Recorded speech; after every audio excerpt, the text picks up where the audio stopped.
Hey, what's up, everybody? You're listening to another episode of Walk-Ins Welcome, where we help you triple your patient volume. Our goal is to help you get more patients, deliver better care, get repeat visits, and scale your clinic. I'm Nick. This is Michael. What is up, my friend? What is happening? And I feel like we need to interject a news report saying do. So today is August 1st, 2024, and Google has made a change. Surprise! Shocking all. They removed stuff. Which is a little different in the Google world. Sometimes they don't tell you about that, but they gave a warning. They gave a 3-4 month warning on this one. So as of today, August 1st, your call history is gone and your ability to do Google Messages is gone. What does that mean to the world that's listening to this podcast?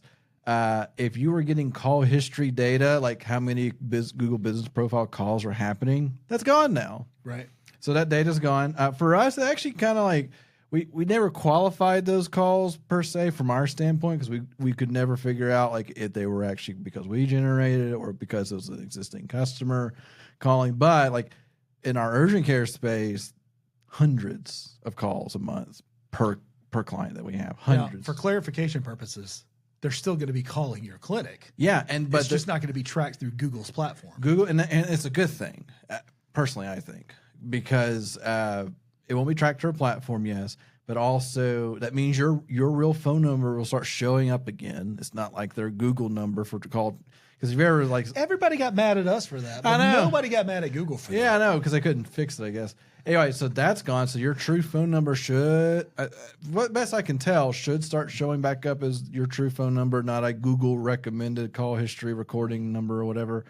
And also too, if you've ever had missed calls or calls that say, hey, you have 400 calls this month, I was like, I only got like 100 of those. Well, like there were some known bugs in the system where we actually had a client that's local to us. It's not in the urgent care space. They're actually in the mechanic space. And their call history phone number in Google would not ring, or their phone would not accept the call sometimes. It would just, because it's a virtual number. So sometimes virtual numbers kind of get lost in the way sometimes. And so they missed legitimate calls, and we couldn't replicate. Like, I don't know what to tell you. Then I realized, oh, okay, let me just turn off call history and see what happens. And boom, it magically fixed itself. Right. So there's actually opportunities here for improvement. So if you all of a sudden have more calls coming in than you're used to, that actually may be why. Yeah. Because they have known bugs where it would actually call the wrong business because they were routing it incorrectly. Right. And we have no control of that. Right. So that's gone. Goodbye, call history. Well, I have a couple of theories here. One of the theories is simply they ran out of phone numbers, like for the market. I know that's a real thing. I know here in Birmingham, Alabama, we track a lot. And I'm now, so if there's Birmingham, just think of where you live. You know, there's little micro cities all around. And we're not a big town. We're not. So like a place like Atlanta or New York or San Diego or Houston, Texas, or something like that, like their suburbs are probably massive, one, and they probably have multiple area codes, right? So if you think of it from that perspective, you're pulling area codes. At this point, Birmingham's run out of phone numbers. They're about to crank up a new area code. They already did. Okay. Because like Devin got one. All right. So we're 205, and now it's what? 659. Okay. It's a random weird number. I remember living in Knoxville, and I had an 865 area code, and then they changed it to like 276 or something, or they added to it. Anyway, why do I bring that up? If I have a 205 area code business and I need to get a tracking number, and that tracking number isn't my area code, that's problematic for a business. Yeah. Well, because now you no longer appear local. No. And so we deal with that too. So we have call tracking for lots of our clients outside of Google Business Profile. And we've now had to go multiple times now to our call tracking provider and say, I need a 205 number, and they had to do a special request in to get more unlocked. And so that's what we're dealing with right now. And it makes sense. I mean, because now because phone numbers were invented for households. Well, there's 10 numbers, right? Yeah. So like that only matches up so many different ways. There's a physical limitation there. And for 205, there's really just 7. Yeah. And so physical limitation, and then like they were built for households. Well, now it's built for everybody and the brother to have a number. Like, I have a great story to tell on the frustrations with a phone number, with Courtney's phone number. I'll actually do that story. It'll be fun in a second because it's stupid. But anyway, that being said, like I like that theory. I do. So I think it's a combination of that. I think it's a combination of they probably had a lot of bugs going on, and Google's really bad about releasing beta stuff for us to test as a public, and it didn't work out too well. But they also turned off messaging at the same time, so it's almost like they're saying, we don't really want your data, like that particular part of the data. Well, they have been on a search. They were about to kill cookies, and I tell you what, I could explain it. But I think it would be better if you explained what a cookie for a website is, because you deal in websites all the time. Just try and give like a very low level, easy, like cookies on the bottom shelf. Yeah. You know what I'm saying? So we have all heard the phrase cookie, the tracking cookies. I can't tell you why it's called actually a cookie. I'm sure there's a fun little story behind it. But what is a cookie? So basically, it's allowing your browser and the website to know more about you and hang on to you. So, and the easiest, simple way to show that, if you've ever gone shopping for shoes online, and then 10 minutes later you get an ad about that same shoe you looked at, that's cookie related. And Google is like been saying, we're a safe browser, we're getting rid of all this stuff, like we're anti-cookie.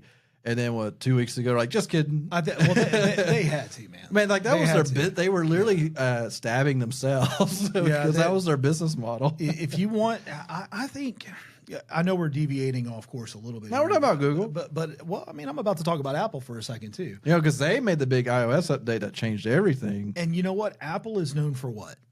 Security. And privacy. Yep. Like they've built a brand on security and privacy, and people who hold that in very high regard go to that platform for that reason, or that's one of the top reasons they go to that platform. Anybody who is on Google or Google's platform, they know they're in Chrome or they're using an Android device. They are not expecting privacy. No, we're not. They're not expecting it. I want the experience of not having privacy. And so from that perspective, and by the way, it's a real thing. The more you open yourself up to exposure, a lot of times the better result out of a platform you'll get. Now, that's a totally different story. The reason I bring that up is, why can't Google just authentically be Google and quit trying to be Apple? Yep. People get frustrated with Apple trying to be Google. Yep. Well, here nobody has said anything to Google about trying to be Apple in this area, and I don't think they should. I like freedom.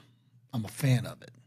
Right? Which is weird because you're a big Apple person. Yeah, I'm stuck, is what it is. And I do like Apple, but I'm also stuck. Your freedom is in these in this little box. It is. It is. But what I mean by that is, like, I feel like it's incumbent upon me to protect myself. Yeah. That's what I think. Yeah. Right. So yes, I think corporations have responsibilities and stuff. I'm not going to be stupid here, but what I'm saying though is it's my responsibility to take care of my data. Yep. And who I share it with and what I give it to and what I click on and where I go. Exactly. Okay. We just had a client email get hacked. I think. Yeah. It got hacked, and all of us got the same, because at first, like, seems legit, and then I was looking at the link and I was like, well, it's actually technically a good link. I went to that link and I was like, that's a bit.ly. Yeah. Not touching that. Yep. So, no, and it's funny. I just realized I connected the dots about the cookie thing. We've been watching the Olympics, and we watch on Peacock at home. I guess most people probably do right now. And they obviously did not sell enough commercial spaces, because we get like 4 to 6 ads the whole night. Like, I know a whole lot about the Alabama School of Fine Arts right now. Well, you have Home Depot, Chase, 3 or 4 other advertisers that, because of the opening ceremonies, have pulled out. Yeah. Now, I don't want to get into that discussion. No, but that's why you're missing them. Yeah. Lots of the big donors. And it goes into coverage returning soon with the Eiffel Tower picture. Anyway, but one of the commercials I've been seeing is Apple's commercial on Safari. The flying cameras. Yeah. And they tap Safari and they all blow up. It just clicked. I was like, oh, they're doing that because the cookie thing's coming back. Yep. And they're like, you don't have to worry about crap like that with us, which isn't true. Like, there's still lots of tracking going on. Apple is gathering its own data. Period. Don't let them tell you. It'd be real interesting if Apple came out with their own search engine. I would. Well, I mean, or advertise. They are. And do you know what it's called? What's that? Apple Intelligence. AI. They're not calling it AI. They're calling it Apple Intelligence. But that, technically speaking, AI Plus. It's included in your monthly AI Pro. Yeah. But you bringing that up, like, that is going to be their search engine. It makes sense. I mean, there will be a point where your device, you'll just do a search and you won't know what's actually searching for you. This episode is all over the place, but we are just going down rabbit hole after rabbit hole. And I have to make a mention real quick because we were talking about search engines. We won't know what to title this, I guess. Well, good luck, Hannah. Yeah, exactly. And Alyssa and whoever else is touching this week. Yep.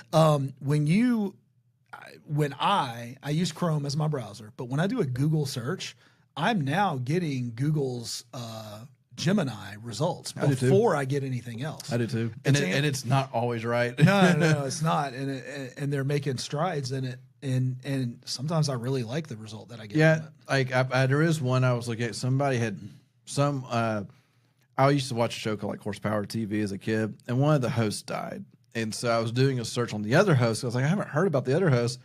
And then Gemini said, oh, he died. And you look at and it said, blah, blah, Horsepower TV died. And then you look at the link it links to a guy's name that died that is wasn't on the show. Not the same guy. Not the same guy. I was like, ooh, that's a mistake. So I've seen things like that happen. It's not perfect. But anyway, let's go back. All right, so phone numbers are dead on Google.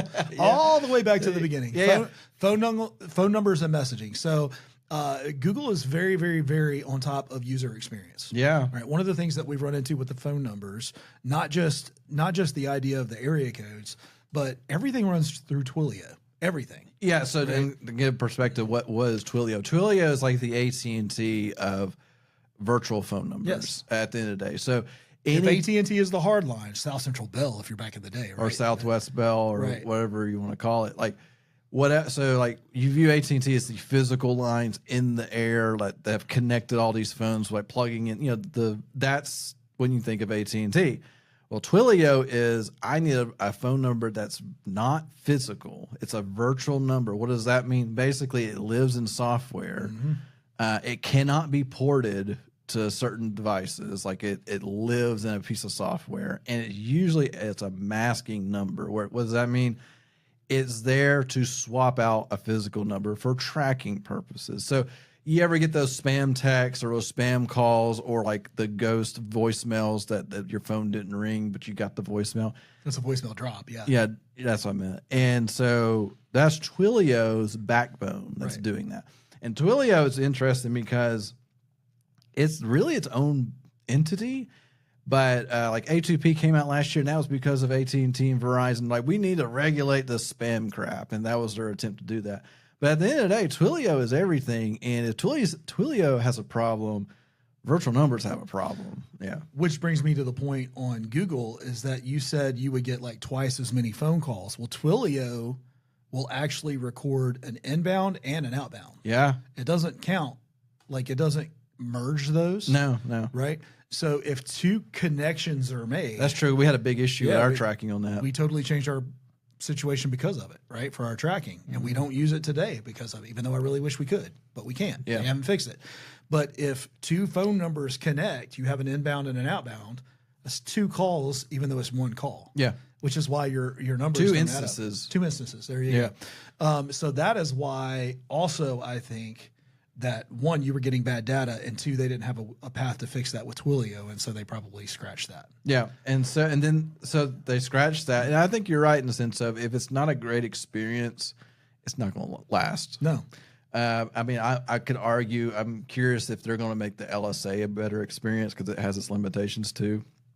They're tweaking it, but they're making money with it. It's very effective, while at the same time being a complete train wreck. Yeah, very clunky. Anyway, it's and the LSA is local service ads. It is actually in the urgent care space, so it's been kind of hard to get into. Primary though, right? Yeah, just on the primary side. Anyway, the other one that went down is Google Messaging. Went down at the same time, which is Google Chat. What does that mean? So you ever gotten a message on your? So if you own a business profile, so if you're the business owner and you set up your Google business profile and you have that email on your phone, at some point you may have gotten a message, "Hey, do y'all do this?" or "Hey, can I ever?" That's gone. Right. I'm actually pretty thankful for that because that was super messy because none of our clients responded to people. Which is exactly why I think they killed it. Yeah. User experience. I bet it was a very one-sided conversation. Me, the patient, asking a question on Google, you, the provider, not even getting a notification that it happened. Yeah. I don't think it was you, the provider, ignoring it. I think you never knew it happened. You didn't have it set up properly. You had notifications turned off or not properly turned on. Well, they killed the Google My Business app. Yeah, they killed the app and put it in Maps. and migrated the Maps. And then, so what does that mean? You have to have your phone on you to send that message. Maybe on an Android, but it doesn't even give notifications on an iPhone. So I'd have to walk around with a laptop. Yeah, and that's not practical. Also, for HIPAA's sake, I bet there were lots of conversations. Hey, I just broke my leg, or how's my X-ray? Whatever. Like there were probably some PHI information that was floating around in there, and they couldn't control that. Yeah. And so at the end of the day, like there were more problems it was creating than good stuff, and so they pulled it. I think it's funny they pulled it at the same time. Yeah. So it's interesting. Well, it would make sense because you have to have a phone number to have a message. In Twilio world. Well, yeah. Like so for our clients, when we go in, we set up like a bot or we set up an automatic responder message. Yeah. I have to set up the phone number, get it A2P verified, and then we can use the messenger. I even have to tell people now it's going to take 5 to 7 business days for me to be able to get your messenger set up. Yep. So either way, so they killed those things. So let's think about this. So they killed chat. They killed call history. Earlier this year, they killed Google websites. I was checking back when that actually was. So they announced it in January, and it went down sometime in the spring. And so they're adjusting their profile features, which I find interesting because they've been removing a whole lot more than adding. And I'm trying to figure out why. God, give us an app back. Please, God, give us the app back. Oh, yeah. That would be nice. Everything has become more difficult since they removed the app and added everything to Google Maps. Yeah, I mean, I get the mindset behind it, I guess.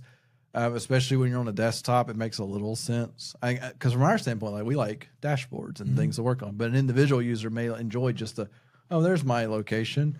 But so they've removed stuff, and then they've made it even more difficult to verify things. Like we're still in verification roundabout right now that we can't seem to figure out. Oh, you're talking about for our location. For our own location, like we moved the office in January. We've been trying to get it, and we're a marketing agency with hundreds of business profiles that we manage. Yeah. And we can't get them to verify our business in our location. I literally attempted today because I'm the only Android user. Did it not work? No, I don't know. It accepted it. Okay, good. So I'm the only, because your iPhone quit working it just blanked out, right? It will not activate the camera. Yeah. And so they're like, well, you want to try? You're the only Android in the office. Like, yeah, sure. It does work. Well, imagine that, Google liking Google. And we'll find out in a couple of days. But it's stupid because some of the things that requires out of a video, some businesses simply won't have. Right. And so you're just like, how is this smart? Anyway, so here we go. Like we're seeing reductions in Google Business Profile, which probably means we're going to see new features following up sooner than later. We don't really know what they are yet. Well, for speculation purposes, I would love for them to just improve the existing things they're keeping. Make it better. I wish there was a simple way to report reviews and get them quickly removed for spammy stuff. Wouldn't that be nice? It would be glorious, but at the same time, I know why they keep them on there. Yeah, yeah. Because most businesses, if it wasn't a 5-star, they're going to report it. Yeah, exactly. Or maybe if we can just submit a business license and a driver's license and we get a verified profile, that'd be great too. Right. Yes, exactly. Simple. That would be ideal. But so that's going on there. So let me go to my story, talking about phone numbers earlier. I want to go to my little personal porting of phone numbers situation. Okay. This is just the fact. So here's some fair warnings to people. You could lose your phone number and you have nothing you can do about it. Fair warning. Also, as I've learned through this, if you can opt for Google Authenticator instead of 2FA text message, I would recommend that. Because if this happened to my phone number instead of my wife's, I would have been kind of screwed. There have been so many things I couldn't log into anymore. I've been locked out. I didn't think about that. Right? Because 2FA relies on a phone number that you have in your platform. You have to go through support and supply stuff to them to get you back in. But for some, that may never happen. I never thought about that till it happened because you don't think about losing your phone number. So just a quick story on you can lose your phone number. So I got AT&T fiber put at my house a couple weeks ago, 1 gig up and down. It's pretty cool. Now I need better Wi-Fi to fully utilize it, of course. That's the way it goes. Your router. Yeah, I need a full mesh system at this point. Anyway, so when they were there, like, hey, AT&T is doing a 20% off deal. If you add a wireless line, we'll give you 20% off. And it ended up equaling out to what we were paying for Courtney's phone because she was on Straight Talk. I was like, shoot, for the same price, I get a free phone, and it's one less bill I have to keep up with. It's all billed in one spot. I'm okay with that. Let's do it. So he starts the porting, like he's at her house with an iPad. He's like, okay, cool. Let's give me your IMEI ID off your phone. It's an iPhone. Let me plug it in. And he's like, that's a little weird. It's probably because of Straight Talk. I typically can port right in 5 minutes, but I can't because Straight Talk's holding it. Usually takes a couple hours. Like, okay. He said, just go here and check it until it says it's okay. It was like their transfer port status thing. Sure. Next day goes by and it comes back and says, sorry, you had the wrong account number from Straight Talk. Please submit one. Okay, sure. Another day goes by. So her phone's been working this whole time, which is fine. There it goes by. Hey, we need your original billing zip code from 10 years ago. Well, I'll make a good guess. Here you go. Oh, it worked. It said, great. You are now able to transfer your phone to AT&T. Cool. So I started, and the guy told me when you get that notification, just hit add eSIM on your iPhone and it should recognize. Hit add eSIM. It said, hey, we need a QR code scan. I'm like, well, that's not it. So I called a guy and he's like, I don't really know. And then he said, I don't have my iPad in front of me to check some stuff, but I'll let you know. Never calls me back. He just ghosted me at that point. That's on brand. I think he knew he screwed up. And so we're like, okay. So it's transferred. So this is how the events went. On Monday, it officially transferred. Straight Talk took my money for another 30 days because they're a prepaid refill plan system.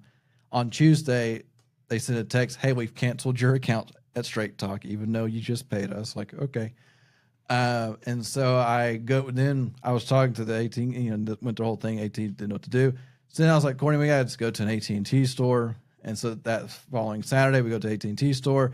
And the guy's like, he didn't call you back. I will fix this right up for you. Plugs in her number. He's like, oh, I know why he didn't call you back.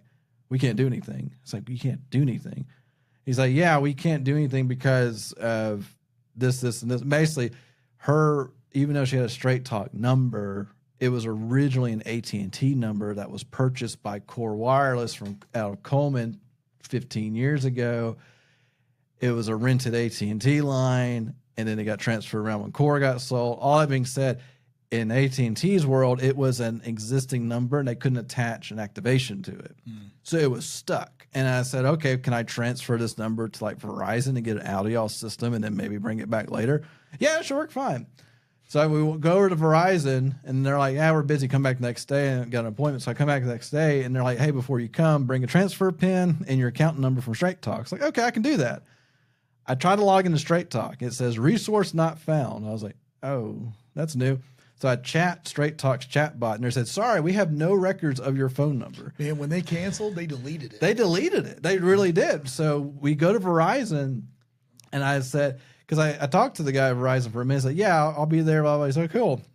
So I get there, and I give him the whole spin. I say, here's the problem. I can't get my account number or transfer pin anymore. He said, what do you mean? He's like, I can't log in. And so let's call Straight Talk. So we call Straight Talk, and they said, on Courtney's phone with her phone number, and they said, we have no records of your phone or your phone number. And like, I'm literally talking to you through Straight Talk lines right now. Well, we can't see anything. Let me move you to our high tier support. Getting the high tier guy. He's like, we have no records of that phone number on our system. I wonder if like that's now a free line for you forever. Oh, that'd be funny. That'd be pretty cool. Well, it's sitting on a SIM card right now. So I got a phone at the house. Yeah, you want it? But no, it's not that. Just to see if we can get it to work. So on September 1st, we'll try and see if it works. That'd be really funny. We'll have to do that. I got an iPhone sitting at the house collecting dust. And so then we're like, I was like, oh crap. So I said, so we have to get her a new phone number. Like he's like, yeah, it's gone. Like your phone number's gone. I'm like, how does that happen? Like, how did this actually happen? And he said he has seen this before. I was like, oh, that's scary. Not where you want to be when you're have all of your data in one spot. Right. And so like all your stuff is in one spot. It was kind of an innocent thing because she was on Straight Talk for 10 years. You don't think about it. Right. And then you're like, I want to go to a new plan or a new provider. And then boom, it blows up in front of me and literally lost the phone number. Like can't go back because Straight Talk will not help me. AT&T that can't help. I guess it's just sitting in AT&T's lost world of phone numbers. And it's in purgatory. It is. It kind of is. And so we're getting a new phone number. And I said, all right, so I'm getting a new phone number. I just want to do, I think I made a mistake. I think they tricked me at this point. So with Verizon. So I said, to be honest, if I'm having to get a new phone number, I'm just going to go back over to AT&T and just do that and go that route. And he's like, well, hold on. Let's see if we can still help you. I'm like, and I made a mistake at that point because the guy was super nice, but I was like, I don't want to transfer back. So do you have like a Verizon phone now? Yeah, that's funny. And so here's why. So I questioned if he was lying to me. So he's like, all right, well, give me your IMEI number and let's see what we can do with your phone. And then he checks. He's like, well, that's weird. It shows your phone's technically carrier locked. I'm like, how is it carrier locked? I bought this thing refurbed 4 years ago, unlocked. And it says here unlocked. He said, well, I think there's a temporary carrier lock on it because it was trying to transfer somewhere. I'm calling shenanigans. And now that I think back, it's like, did you screw me? But at the same time, it was Sunday at like 3:30. Like I quit caring at that point. Yeah, at that point, usually get me out of here. And I said, all right. He said, let me see if it works on Verizon. So they go and grab a demo phone and pop the SIM card out and pop it in her phone and do the 611, and it worked. He's like, okay, we can activate on Verizon. So you want to go Verizon? I'm like, sure. Get me on a prepaid plan so I can get away at some point. Mm-hmm. Absolutely. So I got onto a prepaid plan. And it's fine. It works fine now. But all that story to say, holy cow, you can lose a phone number with no ill intentions behind it. You just simply can lose one. Right. So like even when you were talking about, hey, I want to get away from our current call provider for our phone, business phone, I'm like gun shy to the mindset, could we lose the number? Well, I remember porting it from Google Voice over to where we are now. Can I put it back there? Because it'd be so much easier. Yeah, and now we don't, like, how easy can it be? But all that being said, like we even have a client right now that has been, Google decided never to verify their phone number. We would give them the phone number, give them the utility bill and all the things. They say, nah, we don't want to verify it. Remember, with our urgent care, right? New Orleans. So phone numbers are a little weird thing that we have to deal with here. Digital pieces of information that are held on a system by someone else. Yeah, exactly. Like we're ultimately leasing these numbers from somebody. Yep. You don't own anything anymore anyway. No, not at all. If it's tied to a data something, you don't own it. Someone else does. Not at all. So anyway, that was my story on that. I know we talked about business. We kind of went all over the place today, which was always fun to me. And also as a side note, y'all are really enjoying our how to get rid of employees or our high turnover rate. I haven't looked at the numbers of that yet. So on TikTok, it's like our #1 video at the moment. Okay. So like it gained a little traction out of the gate. So that was pretty fun. But we have a lot of fun with that. So if you're curious of what not to do when it comes to employees, yeah, go check out that. We got you covered. Yeah, we had a good time with that. Well, listen, we want to invite you to our Facebook community. It's Walk-ins Welcome, which is a marketing resource. Please go check that out. It is other urgent cares collaborating together on what's working, what's not working, and how you can grow your clinic. And I was saying, we're working on some upcoming webinar subjects. And so if you guys, is there something that you love for us to deep dive on that you can attend or watch a video on later? We like to do webinars about every quarter. They're about a 60-minute webinar. So we deep dive on subjects in our world that's related to the urgent care medical space. So if there's something you'd love to know more about that could be a great topic for us, hello@patientcaremarketingpros.com. Just fire out an email to us or comment on one of our videos. Love to help you out. Love to see what's bothering you right now, because at the end of the day, we can only see so much, but there's something in the back of your head, like, I wish I knew why this was a thing. You could probably explain it. Love it. Awesome. Thank y'all for listening, and we'll catch you next week.